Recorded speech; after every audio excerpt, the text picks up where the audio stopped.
So, dear friends, আজি government of Assam office of the director of elementary education অর্থাৎ DE Assam কাহিলিপাড়া Guwahati ইয়াৰ পৰা কি কৰা হৈছে এখন নোটিছ জাৰি কৰা হৈছে।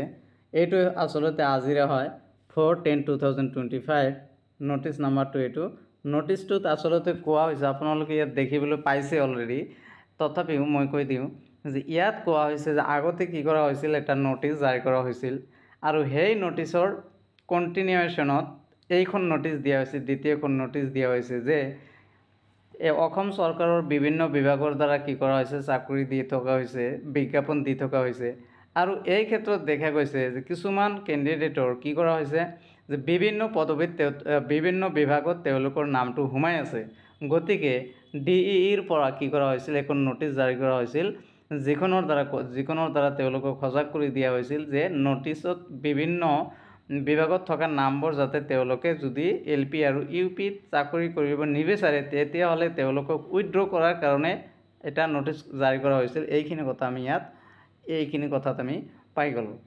এতিয়া আহিছোঁ আমি ছেকেণ্ড পেৰাগ্ৰাফত। এইখিনিত কি কোৱা হৈছে, আচলতে ইয়াত আচলতে কোৱা হৈছে যে এইটো লক্ষ্য কৰি থকা দেখা গৈছে যে কিছুমান কি আছিলে, টিচাৰ্ছ আছিলে কণ্ট্ৰেকচুৱেল, যিবিলাকক কি কৰা হৈছিল স্পেচিয়েল ৰিক্ৰুটমেণ্ট ড্ৰাইভৰ জৰিয়তে তেওঁলোকক কি কৰা হৈছিল, এল পি স্কুলত কি কৰা হৈছিল, ৰেগুলাৰাইজ কৰা হৈছিল, নিয়মীকৰণ কৰা হৈছিল আৰু কিছুমানক ইউ পিত নিয়মীকৰণ কৰা হৈছিল।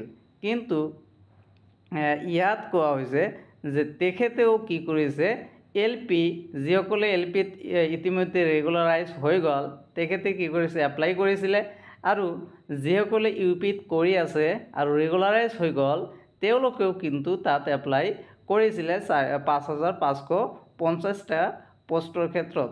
আৰু কিয় কৰিছিলে তেওঁলোকে, যেতিয়া তেওঁলোকৰ ৰেগুলাৰাইজ নাছিলে, কণ্ট্ৰেকচুৱেলত আছিলে, তেতিয়া কিন্তু তেখেতে এপ্লাইটো কৰি দিছিলে। কিন্তু পৰৱৰ্তী পৰ্যায়ত তেওঁলোকক স্পেচিয়েল ৰিক্ৰুটমেণ্ট ড্ৰাইভৰ জৰিয়তে কি কৰা হৈছে, এপইণ্ট কৰা হৈছে এল পি আৰু ইউ পি স্কুলত।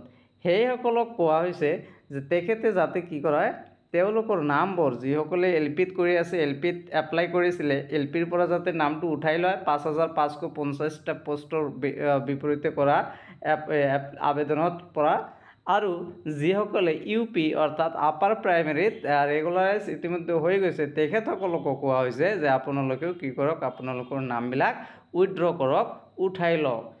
এইখিনি হৈছে আচলতে মূল বিষয়। আৰু ইয়াত কোৱা হৈছে ৱেবছাইট এখন দিয়া হৈছে, এই ৱেবছাইটত আমি কি কৰিব লাগিব, নামবিলাক উইথড্ৰ কৰিব লাগিব আৰু কোনো ধৰণৰ অফলাইন কোনো এপ্লিকেশ্যন তাত গ্ৰহণ কৰা নহ'ব। তো মূল কাহিনী এইটোৱেই যে আগতে যিখন দিয়া হৈছিলে তাত বিভিন্ন বিভাগত নাম থকাসকলক কি কৰা হৈছিলে, নামবোৰ উঠাই ল'বলৈ, যদি এল পি আৰু ইউ পিত চাকৰি কৰিব নিবিচাৰে তেতিয়াহ'লে তেওঁলোকক উঠাবলৈ কোৱা হৈছিলে। আৰু এইটোত কোৱা হৈছে যিসকলে ইতিমধ্যে এল পি আৰু ইউ পিত চাকৰি কৰি আছে, কোনোবাই এল পিত কৰি আছে, কোনোবাই ইউ পিত কৰি আছে, আৰু যিটো ক্ষেত্ৰত কৰি আছে, যিবোৰ প্ৰাইমেৰী আপাৰ প্ৰাইমেৰীত কৰি থাকিলে আপাৰ প্ৰাইমেৰীৰ পৰা তেখেতে নামবিলাক উঠাব লাগে আৰু লয়াৰ প্ৰাইমেৰীৰ পৰাও উঠাব লাগে। আকৌ কিছুমান কেণ্ডিডেট আছে লয়াৰ প্ৰাইমেৰী এল পিত কি হৈছে, ৰেগুলাৰাইজ হৈ গৈছে, তেখেতসকলে যাতে কি কৰে, তেখেতসকলৰ নামবিলাক ইয়াৰ পৰা কৰ্তন কৰে। গতিকে এইখিনিয়ে, আপোনালোকে পৰৱৰ্তী ভিডিঅ'বোৰ চাবলৈ মোৰ চেনেলটো ছাবস্ক্ৰাইব কৰিব। ধন্যবাদ।